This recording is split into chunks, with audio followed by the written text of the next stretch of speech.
Shell Argentina auspicia este programa. Ahora con tu app Galicia podés pagar todo desde el celu.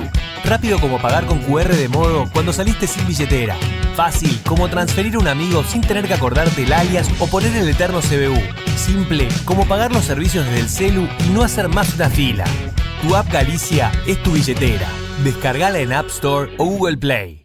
¿Sabías que todos los accidentes por inhalación de monóxido de carbono son evitables? Controla que la llama de tus artefactos sea siempre de color azul. Verifica que las rejillas cuenten con salida al exterior y que las ventilaciones no estén tapadas ni sucias. Y no olvides ventilar los ambientes de tu hogar todos los días. Metrogas, damos calor. Ahora con cuenta DNI de Banco Provincia podés enviar dinero a tus contactos sin necesidad de cargar el número de documento. Solo necesitas validar tu número de celular a la app y listo. Es muy fácil y rápido. Descarga cuenta DNI y empezá a disfrutar de todos sus beneficios. Banco Provincia, el banco de las y los bonaerenses. Ante el gran aumento de casos, necesitamos cortar con los contagios. Quedarte es cuidarnos. Buenos Aires Ciudad. ¿Sabías que Voi es la primera low cost de combustible y que tendrá más de 100 estaciones a lo largo del país? Ya abrió en Once, Junín, Tandil, Realicó, Azul y Chipoleti. El futuro llegó con energía posible, accesible y de todos. Para más información, ingresa a www.voiconenergia.com.ar o envía un mail a info@voiconenergia.com.ar. Voy con energía. Estudia actuación en Timbre 4. Niños, adolescentes, adultos. Dirección Claudio Tolcachir. Informes en www.timbre4.com.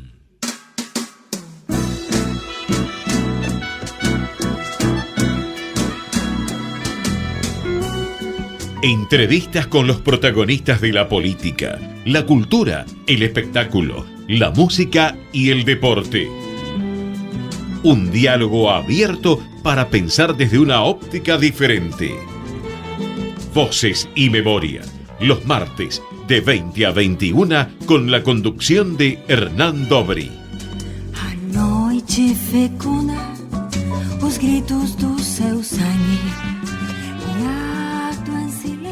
Buenas noches, bienvenidos a una nueva emisión de Voces y Memorias. Hoy nos visita un rabino que dio sus primeros pasos en la educación, donde estudió la carrera de profesor primario y secundario en la Midrashá Ivrit. Luego se graduó como licenciado en Biblia e Historia del Pueblo Judío en la Universidad Hebrea de Jerusalén en 1980. Al año siguiente fue ordenado como rabino en el Seminario Rabínico Latinoamericano Marshall Media. Durante 4 años se desempeñó como rabino en el Centro Unión Israelita de Córdoba. En 1982 fue nombrado capellán en el ejército argentino durante la Guerra de Malvinas para prestar asistencia espiritual a los soldados acantonados en Comodoro Rivadavia. 2 años más tarde se desempeñó como miembro de la Comisión Nacional por la Desaparición de Personas, CONADEP, en Córdoba. Y luego se marchó a los Estados Unidos, donde realizó una maestría y un doctorado en Biblia en el Jewish Theological Seminary en Nueva York.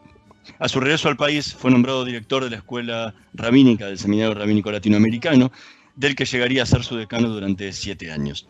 En 1991 se incorporó como rabino de la comunidad Betilel, donde permaneció durante 25 años. Luego ofició en la Keilah de Mendoza, Barcelona, Barbados, Beniticá en Buenos Aires. Fue miembro del Tribunal de Ética de la Comunidad Judía Argentina. Fue cofundador de la Universidad Libre de Estudios Judaicos y en 2015 fundó el Instituto Kibún, donde ejerce como docente en la actualidad. Es autor del libro Profetas, Reyes y Hacendados en la época bíblica y además fue nombrado doctor honoris causa del Jewish Theological Seminary. Hoy nos tomamos un café con el rabino Felipe Yaffe. Probá Viaggio Expresso, el café 100% natural en cápsulas compatibles. Comprá online en tiendaviaggio.com.ar. Con envío a todo el país o en su boutique ubicada en Salguero 2626 Palermo. Viaggio Expresso, el verdadero sabor del buen café. Muchísimas gracias por estar hoy con nosotros. Un gusto, Hernán, un verdadero placer. Y verte, por supuesto. ¿Por qué sos rabino? Bueno, en realidad, digamos, son varios los motivos. Mi casa siempre fue un hogar tradicional. Mi papá, de manera voluntaria, ejercía como Hazán en las altas fiestas en una comunidad ortodoxa en Flores. Bueno, él desde muy temprana edad me enseñó a cantar con él, y desde los 6 años, que cuando venían las altas fiestas y él, bueno, llevaba adelante este voluntariado maravilloso que le llenaba el alma, lo acompañaba y yo cantaba con él. Me acuerdo que yo era tan chiquito que no llegaba hasta el límite de la mesita, entonces ellos tenían preparados un banquito, una banqueta, yo me subía arriba y cantaba con él. Eso lo hice desde los 6 años. Paralelamente a esto, probablemente cultivada por la misma sensibilidad que recibí en mi hogar, bueno, tuve una gran pasión por los estudios judaicos en términos generales, cualquiera fueran ellos, y bueno, con el paso del tiempo, luego yo un poquito me alejé de la filosofía ortodoxa y comencé a concurrir a la comunidad Betel desde muy joven, donde el rabino y mi mentor, había 2 rabinos a quien yo amaba profundamente ambos. Uno era el rabino Marshall Mayer, que en paz descanse, y otro el rabino Mordechai Edrei también, que en paz descanse. Uno marcó una línea de trabajo comunitario excelso, que es el primero que mencioné, y el otro era un académico erudito, como pocos he conocido, y bueno, de cada uno de ellos mamé el amor por el estudio y del otro el amor por el trabajo comunitario.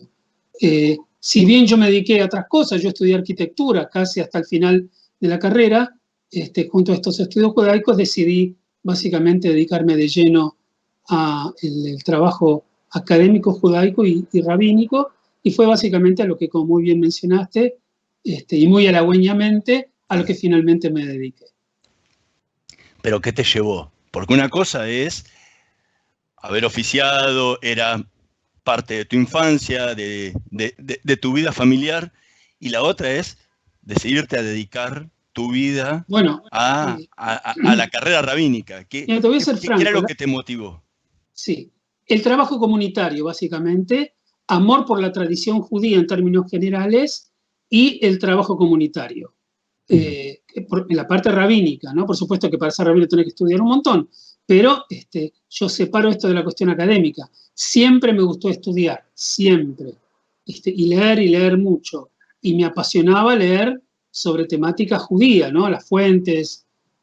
Fui a una escuela judía desde que tenía 7 años, entonces el hebreo muy rápidamente fue casi un idioma como el español para mí, entonces podía acceder con sencillez a las fuentes judaicas. Y bueno, y cuando te mencionaba Marshall y a Mordechai, Edrei y Marshall Mayer, bueno, me refería un poquito a la pasión que se desarrolló en mí por este tipo de trabajo. Siempre me apasionó. Lo que pasa es que en distintos momentos de mi vida fui director de juventud, fui líder de lo que se llama Madrid en hebreo, o líderes de grupos, en grupos de juventud, y bueno, eso me encantó.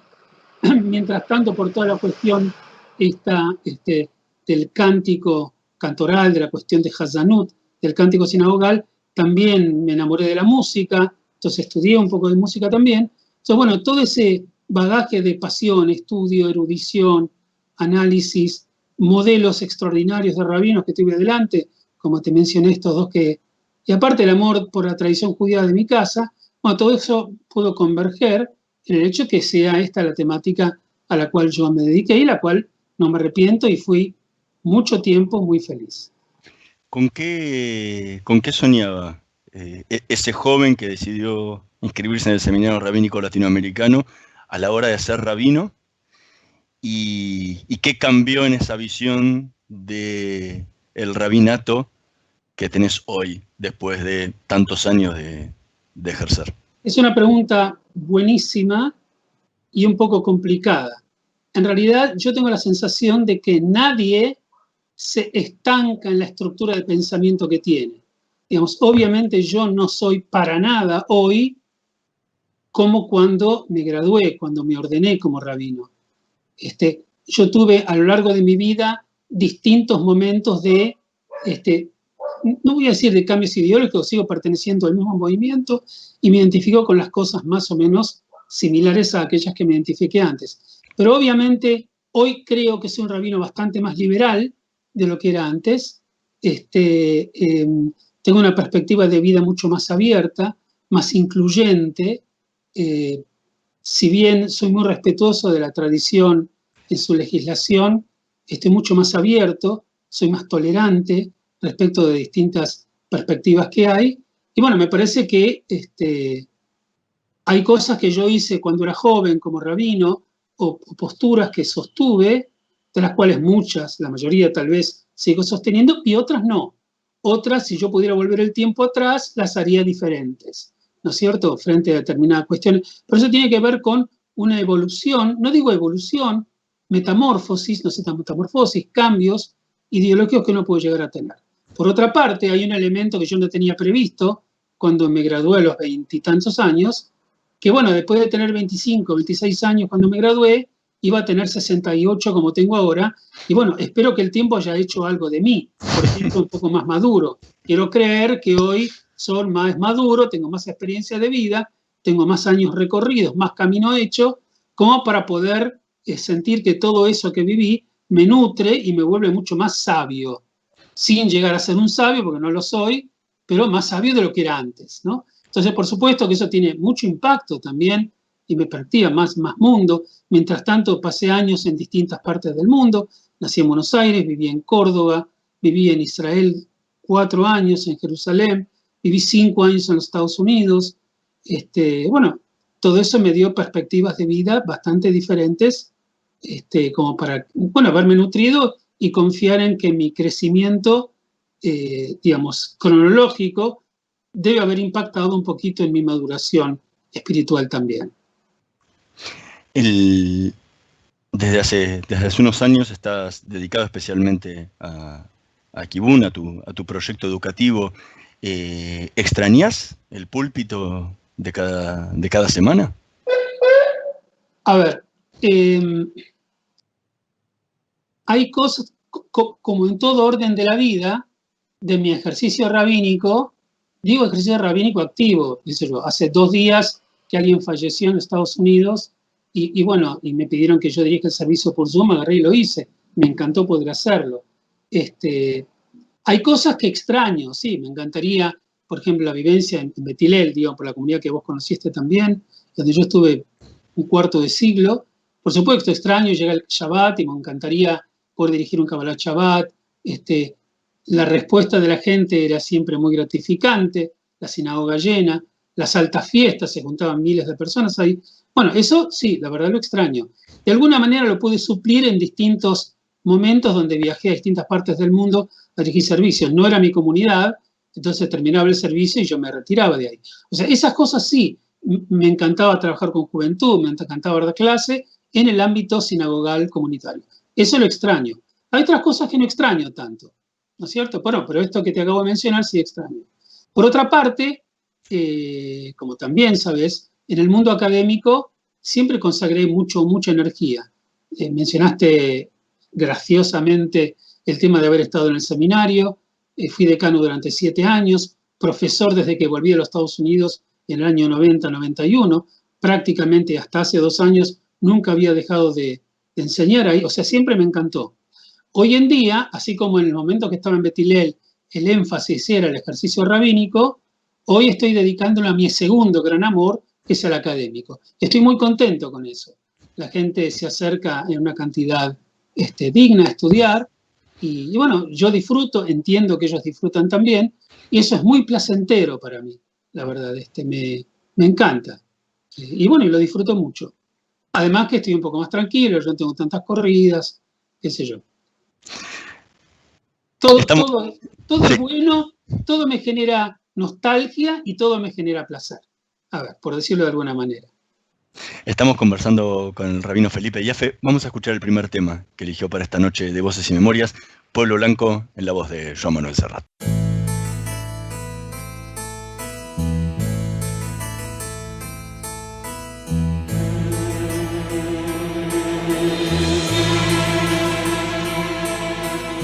Colgado de un barranco, duerme mi pueblo blanco, bajo un cielo que a fuerza de no ver nunca el mar, se olvidó de llorar.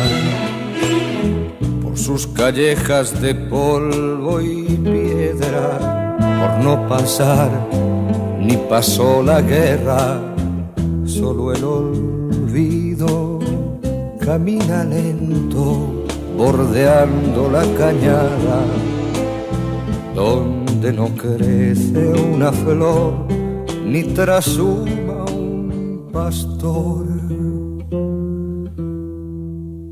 El sacristán ha visto hacerse viejo al cura, el cura ha visto al cabo, y el cabo al sacristán, y mi pueblo después vio morir a los tres.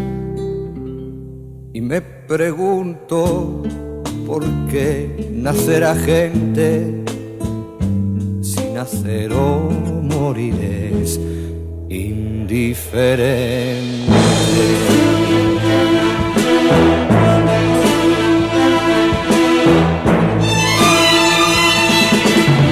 De la siega a la siembra se vive en la taberna, las comadres murmuran su historia en el umbral de sus casas de cal,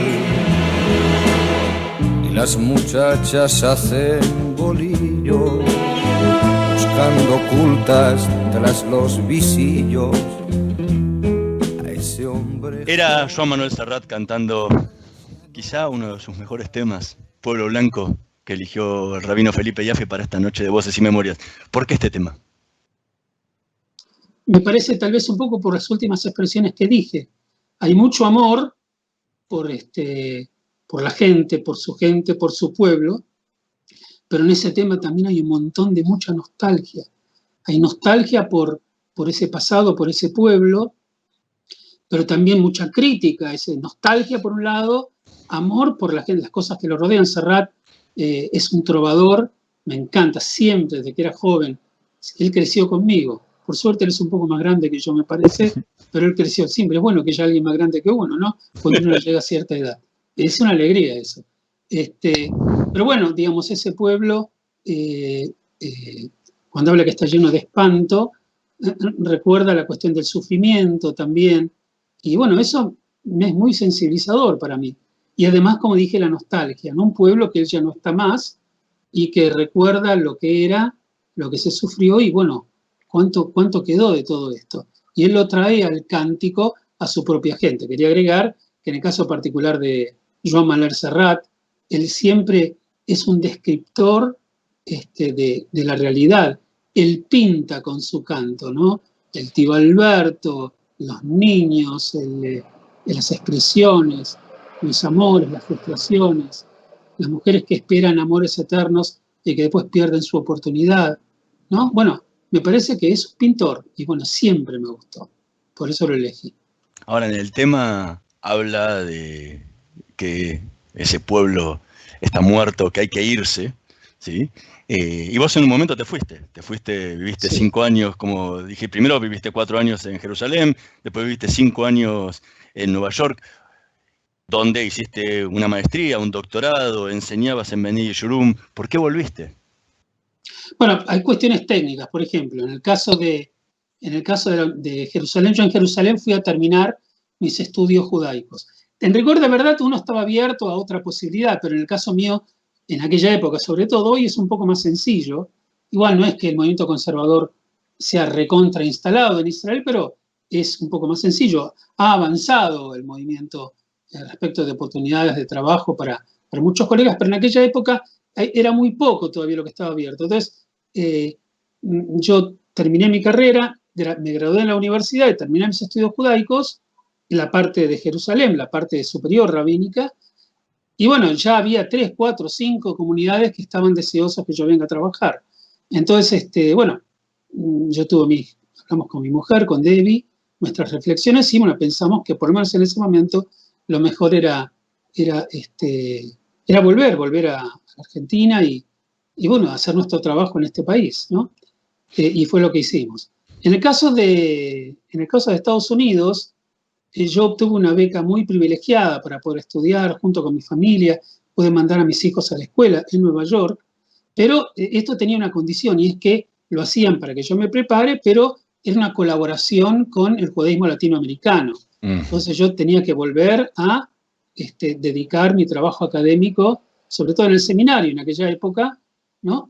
Dando clase, tratando de verter un poco lo que había recibido como estudiante en los Estados Unidos, cosa que hice. También me fue muy placentero en aquellos años hacer eso. Durante toda tu carrera, lo dijiste antes, eran tus dos grandes pasiones. Sí. El rabino de púlpito y el rabino académico. Así es. E hiciste una vida académica porque hiciste una maestría, hiciste un doctorado, o sea, toda una carrera académica muy, muy larga. ¿Por qué escribiste tan poco? Publicaste tu libro, pero después no publicaste otros, que es algo que es un símbolo normalmente de la vida académica. Sí. Linda pregunta también. Publiqué muchas veces artículos, Sí. Mi vida rabínica, mi vida académica, tendría que hacer un subgrupo.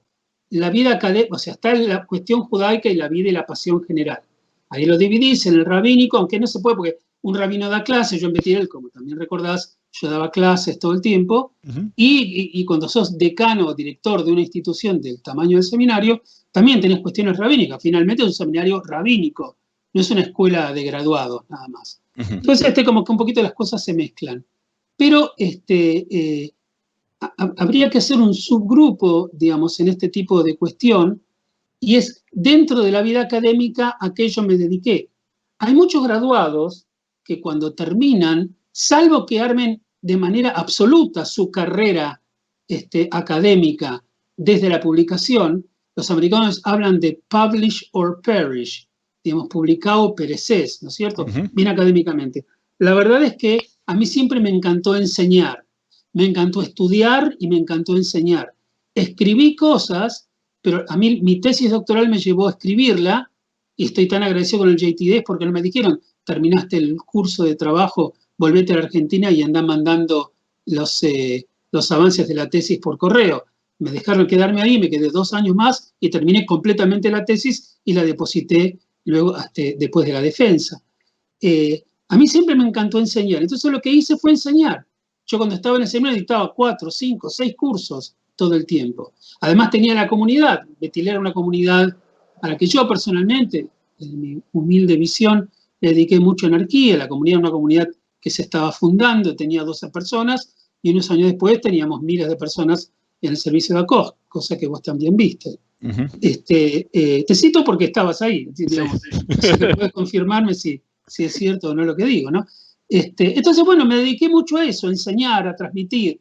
Preparé cientos y cientos, he dado muchas conferencias, lo sigo haciendo. Y bueno, eso hizo que, bueno, me dedicara a aquello que me gustaba. Leo mucho, estudio mucho y enseño mucho. Ahora, con respecto a escribir, me parece que, bueno, hay gente apasionada con la escritura, que le encanta, llega y está horas escribiendo. Yo estoy horas y horas dando clase, por ejemplo, horas y horas hablando. No creo que sea mejor que escribir, no creo que sea peor. Es como me gustó a mí desarrollar y volcar lo que yo había aprendido, ¿no? Es un poco, creo que es eso. Sí, es algo que siempre me llamó la atención, por ejemplo, de tu maestro, de Marshall Mayer también. Sí, Marshall tampoco escribía demasiado. No escribía, o sea, más allá de algunos artículos y compañía, no hay libros escritos por él. Sí, si bien Marshall, salvada las abismales distancias, Marshall es un gigante y hay un Marshall antes y un Marshall después. Ese es el único Marshall que hay, porque por lo que voy a decir ahora, Marshall se veía a sí mismo esencialmente como un líder espiritual, en una excelente formación, no era un académico, ¿no es cierto? Mordecai tampoco escribía hasta que comenzó, mucho tiempo después, con los 5 libros de la Torá. Se enganchó con eso, se copó y bueno, hizo el trabajo maravilloso. Pero hasta ese momento, porque sabio ya era antes él, ¿no es cierto? Bueno, él finalmente encontró esa beta y sobre los últimos años, no digo de su vida, pero los últimos años que estuvo en el seminario y en Betel y qué sé yo, conocé su historia, él se dedicó al trabajo fantástico de la interpretación de la Torá. Antes no. Como que bueno, a veces en la Argentina, no sé si en la Argentina o qué sé yo, el trabajo rabínico, y francamente debo reconocer que en el caso particular mío, el modelo de Marshall de trabajo, sin llegar a sus talones, es el modelo que yo un poco aprendí, que es una dedicación ilimitada, apasionada, estar detrás de tu gente, de tus jóvenes, digamos, de las familias. Y bueno, y eso fue lo que más me atrajo. Y desde lo académico, que también era el contacto con la gente, desde lo académico era el poder enseñar. Tu pregunta me hace recordar algo de pronto. Yo cuando vivía en Estados Unidos, que me quedé 5 años, obviamente esos 5 años estuve todo el tiempo metido en cuestiones académicas, salvo el último año que me contrataron como profesor en Estados Unidos, donde di 2 cursos, el primer y el segundo semestre, el último año que permanecí, directamente en el JTS. Salvo esa actividad, yo era una rata de biblioteca, todo el día o tipeando mi tesis. Bueno, en ese momento yo extrañaba mucho, estaba con los libros, que me sentía muy cómodo estudiándolos, pero extrañaba el contacto con la gente. Entonces, cada tanto en Bnei Jeshurun, que Marshall me invitaba y dirigía algún servicio o qué sé yo, me sentía muy cómodo porque me permitía algo a lo que yo estaba acostumbrado antes y a lo que volví después que retorné a Buenos Aires. Yo creo que un poquito lo explicaría de esa manera.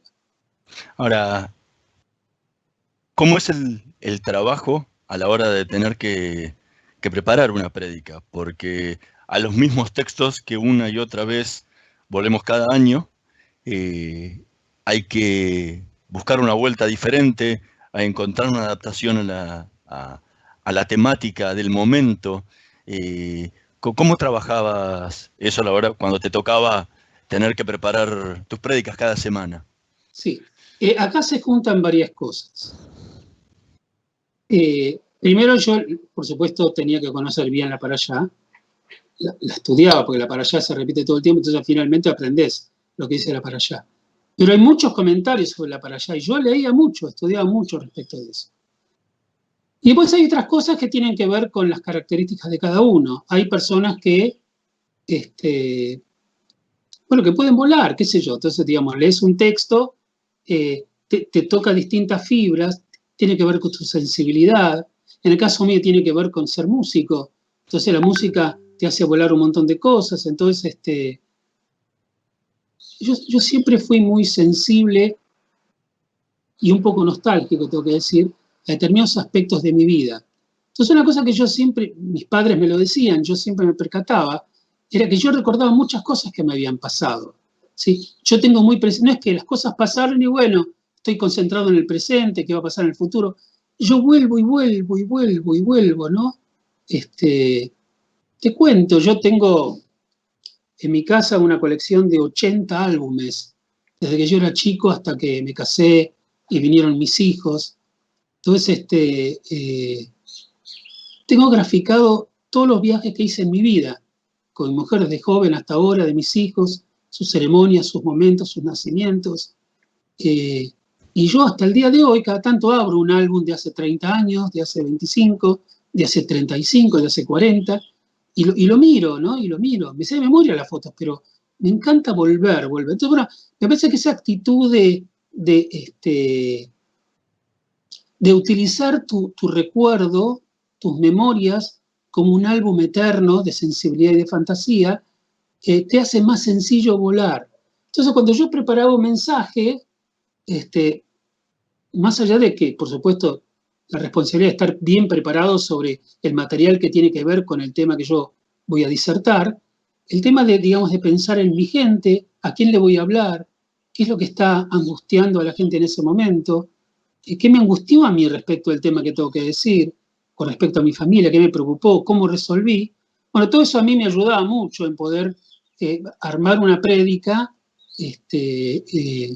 con alguna chance de ser bien recibida por parte de la audiencia, ¿no? Así, muy someramente se me ocurre que estas son un poquito las cosas que podría decir respecto a lo que me preguntás.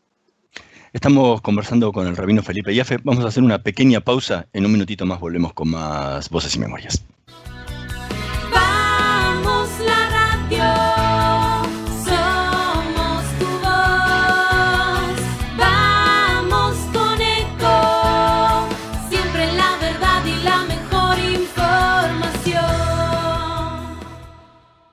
Podés vernos en vivo en ecomedios.com. Contenidos audiovisuales. Conectate con nosotros. Línea directa 4-325-1220. Voces y memoria. Una hora con los protagonistas de la política, la cultura, el espectáculo, la música y el deporte para pensar desde una óptica diferente.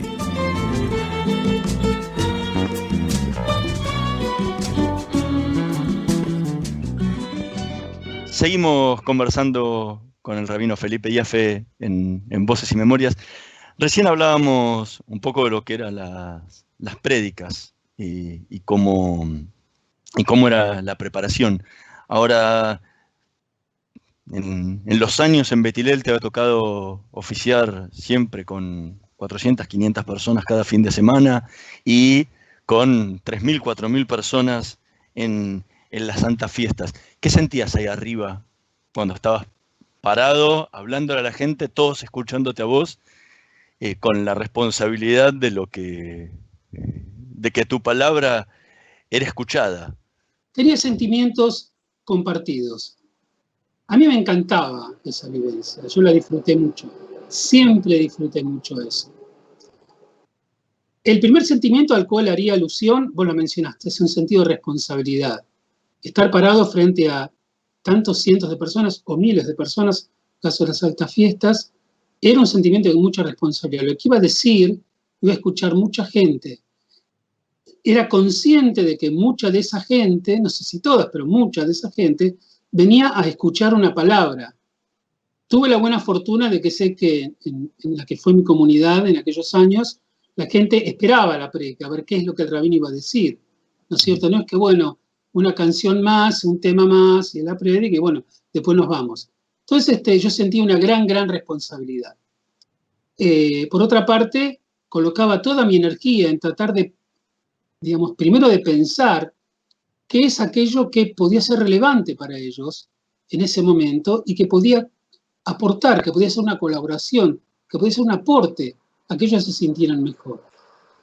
Por otra parte, hay una cosa que yo siempre sentí, y a veces que me preguntaban, yo lo expliqué.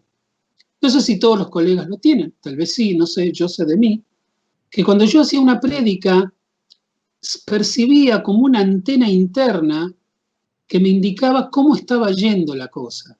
Si estaba siendo recibida, no sé bien recibida, pero si estaba siendo recibida, si la gente estaba escuchando, si se estaba embolando, ¿entendés? Estaba aburriendo. Entonces, eso me ayudaba. Entonces, en función de cómo yo percibía esto, trataba de ir manejando un poco la experiencia. Otro punto importante que yo siempre dije, y te lo vuelvo a repetir, pero te lo dije a vos hace muchos años, y es que yo sentía que mis mejores mensajes era cuando me lo decía a mí mismo. O sea, cuando yo me predicaba a mí mismo, porque yo querría escuchar que me dijeran eso, era cuando yo mejor me sentía. Porque en definitiva yo era uno más, yo era el que generaba la prédica, el mensaje, pero yo también escuchaba mi mensaje. Y de la misma manera que una persona con algunas dificultades o con algún problema, con una situación particular, a veces dice en voz alta lo que siente para que se escuche, para decir, no, quiero hacer esto. Entonces, cuando yo lo decía, por supuesto coincidiendo con aquello que yo decidí, que es lo que la audiencia va a recibir ese Shabbat o esa fiesta, ¿no? Entonces, ahí es cuando la prédica me parece que se volvía más holística, más entera, ¿no? Y me parece que eso era importante. Por supuesto que también tiene una cuota de nerviosismo. Yo quería que la gente disfrute del servicio, que se movilice. No es que esté confortable, ¿no? Mi maestro y mentor, uno de mis maestros y mentores, el rabino Marshall Mayer, como ya mencionamos, decía que el rol del rabino no es, digamos, mantener el confort de los que están confortados. Dice al contrario, es incomodar a los que están muy confortados y dar tranquilidad y confort a los que están ansiosos y los que están lastimados.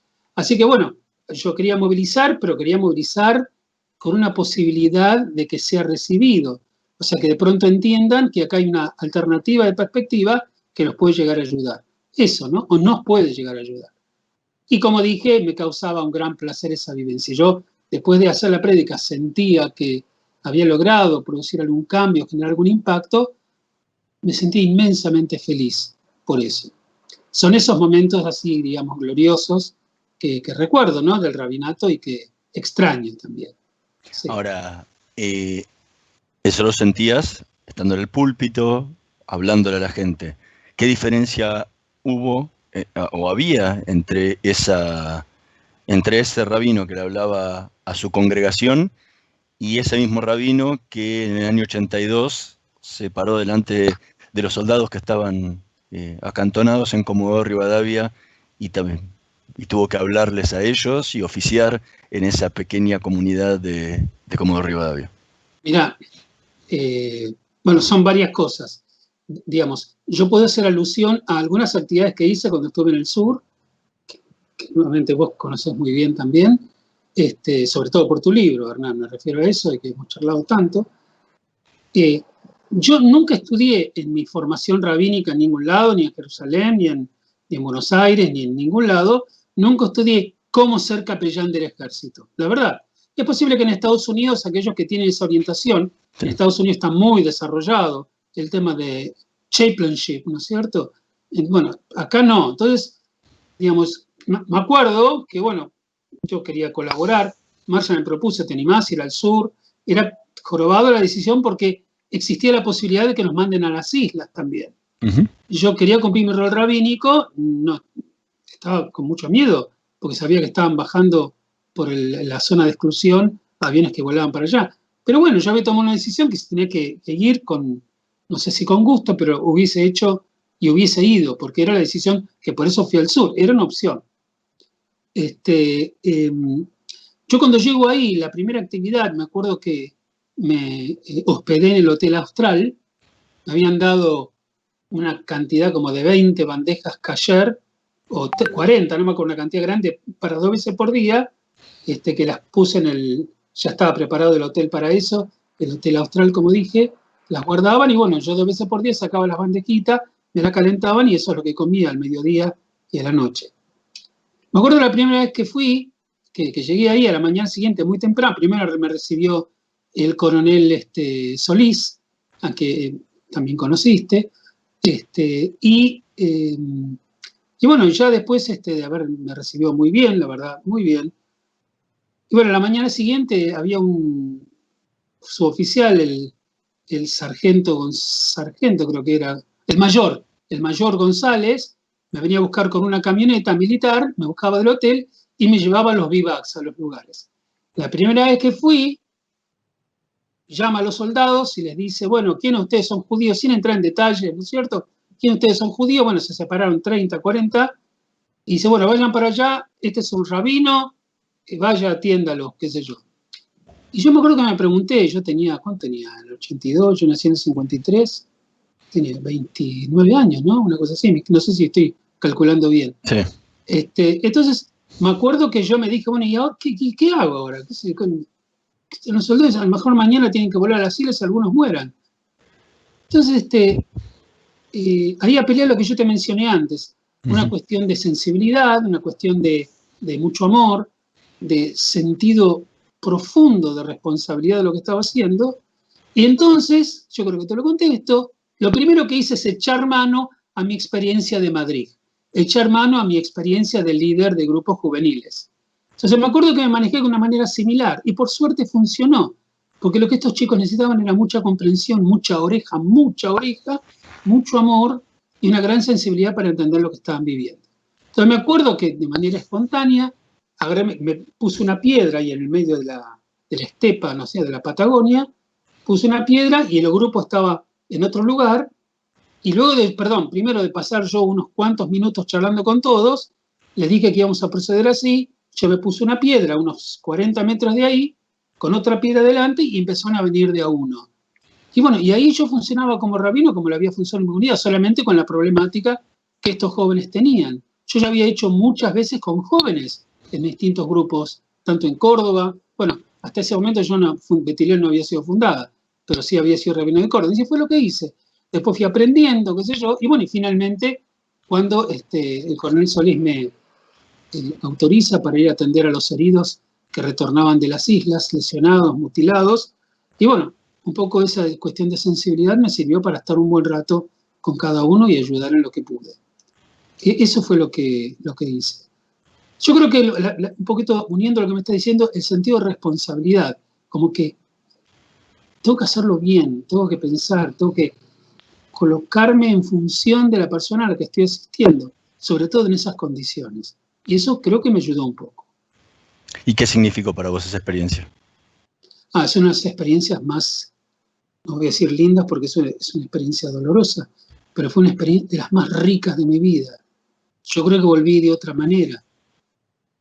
A mí las cosas que más placer me causaban, te digo en Córdoba, porque yo en Córdoba me quedé hasta el 85, la carrera fue en el 82, me quedé 3 años en Córdoba, es cuando de pronto aparecían en la sinagoga después de la guerra, algunos de los jóvenes que estaban ahí me recordaban. Eso me llenaba de una inmensa alegría y dicha, la verdad. Creo que me volví otra vez, es parte de lo que fuente de tu pregunta inicial, que me hizo cambiar, que me hizo crecer. La verdad, yo siempre estuve muy metido en las cuestiones judaicas. Fue extraordinariamente placentero para mí poder sentir que le fui útil a mi país también, ¿no? En ese momento.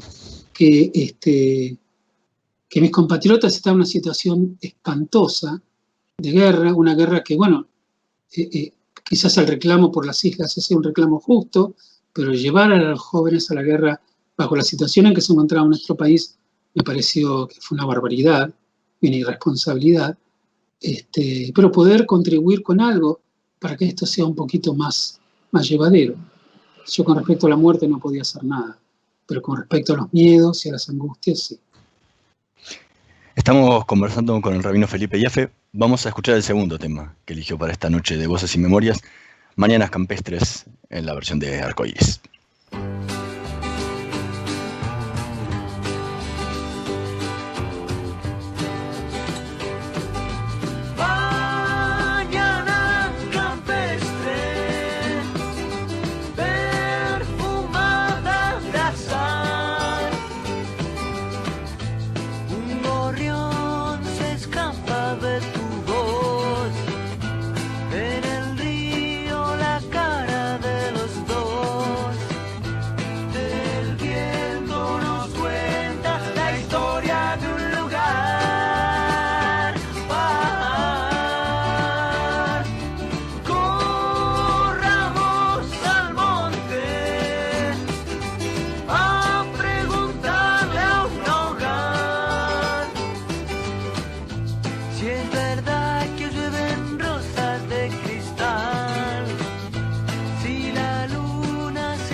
Era Mañana Campestres,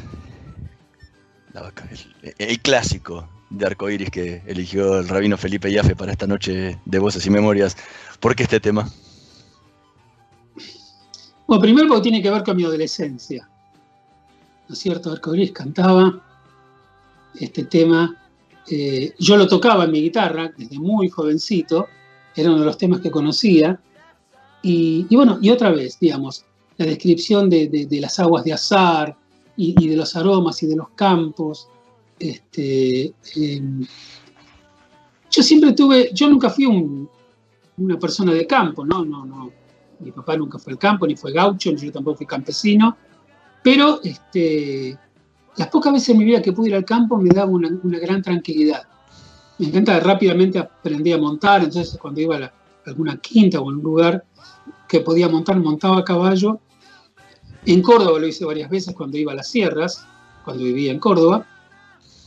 Y bueno, entonces, toda la visión del campo, de los animales, de cabalgar, de la llanura, de las montañas, siempre me trajeron mucha paz. En realidad mi trabajo siempre fue un trabajo muy muy rápido, muy activo, y las conferencias y las clases, y reuniones de comisión, y conferencia aquí, clase allá. Entonces, cuando yo me desenchufaba, que era muy pocas veces en el año, tal vez en las vacaciones, bueno, esto de alejarse del mundo en el ruido me estimulaba. Y la letra, yo siempre vi determinadas letras cuando me las imagino, como te dije antes respecto al Pueblo Blanco de Serrat, como que fuesen pinturas que van pintando y van describiendo aquello que voy viendo. Bueno, me parece que Mañanas Campestres tiene esto. Además lo cantábamos y después cuando conocí a mi mujer, ella lo tocaba en la guitarra también. O sea, hay una vinculación de afecto de la juventud respecto a este tema. Recién hablábamos de tu experiencia. Aparte, Santolaya es un genio. Obviamente. Antes hablábamos de lo que había sido tu experiencia durante la Guerra de Malvinas como capellán.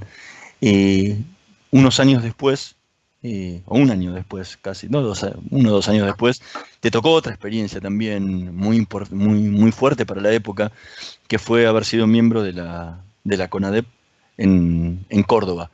¿Qué recordás de esa experiencia? Bueno, eso fue otra experiencia que marcó mi vida. Cuando el doctor Alfonsín decide la fundación de la CONADEP y lo coloca Ernesto Sábato, digamos, en la presidencia de la CONADEP, no me imaginaba que me iba a tocar a mí. Un día recibo, al igual que recibí por la promoción o la sugerencia de ir al sur durante la Guerra de Malvinas, Marshall nuevamente me llama a ver si, digamos, en la regional norte había, aparte de la del central, había norte. Creo que en Mar del Plata había una y nosotros en Córdoba teníamos otra regional de la CONADEP. La central estaba obviamente en Buenos Aires con Ernesto Sábato, Marshall y muchos otros, todos conocidos, ¿no? Si querría participar, yo le dije, por supuesto que sí, todo lo que pueda ayudar en eso.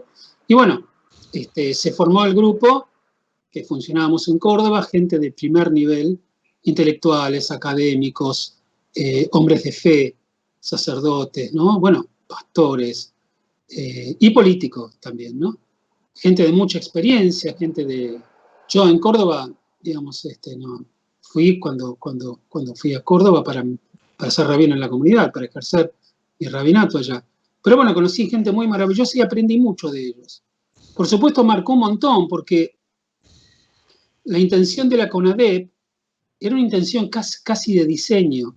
Era recibir todas las denuncias posibles sobre los desaparecidos y de pronto, ¿cuál fue el destino de alguien? No lo sabíamos, porque obviamente los militares no habían dado datos y habían tratado de ocultar todo lo que se sabía. Pero cuando vos, por ejemplo, recibías denuncias o de tipos que vieron o que escucharon o de familiares, armabas una suerte de rompecabezas, que te faltaban un montón de fichas. De pronto caía otra persona con otra denuncia y por supuesto se concentraba en la denuncia respecto del ser querido, pero te expandía un poco más. Y de pronto vos terminabas descubriendo qué fue de la vida de ese individuo por el cual nadie denunció, pero se terminó de armar el rompecabezas. La gente, trabajábamos con abogados allá, en el caso mío yo no era un abogado, hay gente que sabía de leyes muy bien y gente muy activa en toda la cuestión de derechos humanos, ya de larga trayectoria. Y bueno, y de esa manera nosotros logramos más o menos tratar de descubrir qué es lo que había ocurrido con algunas personas, en función de la sumatoria de denuncias, además, muchas denuncias. Y bueno, entonces todos participamos de todo esto, y después cuando había que informarle a una familia que nosotros teníamos una aproximación del destino, nos juntamos las personas espirituales e informamos eso. Además de, bueno, nos turnamos para recibir las denuncias, que teníamos un staff que nos ayudaba, pero nos turnamos para que, bueno, ahí me tocaba, qué sé yo, por ejemplo, el jueves del mediodía hasta la tarde, y ese día ya éramos unos cuantos, y bueno, todo eso llevó a entrevistas, conferencias, lo más importante es la recepción de las denuncias. Había que estar ahí para recibir las denuncias y que la gente se pueda sentir con fuerzas para seguir hablando, y después informar que habíamos descubierto. Fue una experiencia muy enriquecedora. Me permitió, en el caso particular mío, acceder más profundamente a cuál había sido esta cuestión horrorosa de la actitud con los desaparecidos. Uno de los miembros nuestros, su casa se la volaron mientras, mientras estábamos funcionando. Nos pusieron guardia policial, o sea, fue una cosa muy pesada. Pero otra vez, ¿cómo me siento yo de haberlo hecho? Extraordinariamente, no digo iluminado, pero extraordinariamente rico, más enriquecido, sin ninguna duda. ¿Y qué te pasaba a vos cuando volvías a tu casa después de esos días de recibir las denuncias y todo lo que había pasado? Y sí, a veces volvía muy mal. A veces volvía mal. Aparte se corrían un montón de... Me acuerdo que alguien había dicho que algunos desaparecidos estaban en hospicios en Holanda, por ejemplo, ¿no es cierto? Entonces, me acuerdo que una familia que yo quería mucho de la comunidad, que asistían regularmente a la comunidad, me pienso, por favor, averiguámelo de Holanda, y ya querían gestionar con la embajada de Holanda cuál es el hospicio para poder viajar a ver si estaba ahí alguno de los muchachos que torturados perdieron la razón y los habían mandado al exterior. Entonces, había mucha angustia, mucha angustia. Yo me ponía a pensar, porque muchas de las personas que desaparecían tenían mi edad en aquella época, más jóvenes o mi edad, tal vez más grande, algunos también. Entonces, me pasaba que yo volvía a casa y quería ver a mis hijos, a mi mujer, y agradecía que, bueno, que más allá de lo terrible que estaba viviendo mi país en ese momento, que yo pudiera estar ahí para contarlo y abrazar a mis hijos. Fue una vivencia muy, muy especial, muy especial. Y agradezco haberla tenido, y bueno, y espero haber, chiquitito, así un puntito, haber colaborado por lo menos con la gente que tuve contacto en esos años. Si tuvieras que marcar, además de estos dos hitos, otro momento así fuerte y bisagra en tu carrera, ¿cuál elegirías? Me parece que, así bisagra, como vos los definís, me parece que como esos dos no hay otros. He tenido muchos momentos muy hermosos y muy, en mi carrera, cotidianos, qué sé yo, grandes alegrías, ver a mi comunidad crecer en los años que crecía, era muy satisfactorio para mí, el cariño de la gente, que la gente se ilumine con un mensaje que uno dio y que te lo hagan mencionar y que te lo hagan llegar. Cuando miembros de la comunidad estaban dolidos por la pérdida de un ser querido y vos los acompañaste, todo lo que tenías que acompañarlo, y escuchabas palabras de gratitud respecto de eso, fue maravilloso. Me parece así como elementos pivotales, esas dos experiencias creo que fueron las más enriquecedoras. De esa dimensión estoy hablando. Sí, totalmente, pero aparte en tu carrera, ¿qué otros momentos crees? Bueno, para mí, que yo cuando fui a Estados Unidos, fui básicamente para hacer mi doctorado. Me llevó muchos años, mucho estudio. Bueno, después que aprobé la tesis estaba muy contento, ¿no es cierto? Después de eso, bueno, estaba muy, muy, muy feliz con respecto a esto. Cuando, digamos, cuando tengo la nominación de ser decano del seminario y podía administrar y hacer en el seminario tantas de las cosas académicas que aprendí en el Seminario Teológico Judío, en el JTS, o con quien compartía las clases en la Universidad de Columbia, Universidad de Jerusalén, y traer un poquitito de todo ese bagaje que yo había aprendido y llevarlo al seminario, también me dio una gran alegría, y ver que lo podía hacer, ¿no? Finalmente me quedé 7 años en el cargo. Entonces, bueno, esas cosas me dieron mucha, mucha alegría. Qué sé yo, estoy pensando, voy hablando y voy pensando. En Betilel, como estuve 25 años, me tocó casar a nenes que hicieron bar mitzvah, a nenas y nenes que hicieron bar mitzvah conmigo. Después casarlos a ellos y después bendecir a los hijos cuando nacieron, era motivo de gran orgullo para mí. Cuando vos estás tantos años en un lugar, es como te transformás en una suerte de referente. Y en ese momento en esos momentos sentía que mi rol rabínico, bueno, estaba cumpliendo con su función. Y bueno, me sentía muy orgulloso, porque la verdad es que yo estaba apasionado por lo que hacían, tanto lo académico como lo rabínico, y bueno, me era importante que la gente recibiera eso. Si yo sentía que la gente más o menos lo estaba recibiendo, era profundamente, espiritualizante para mí. Eso sin duda.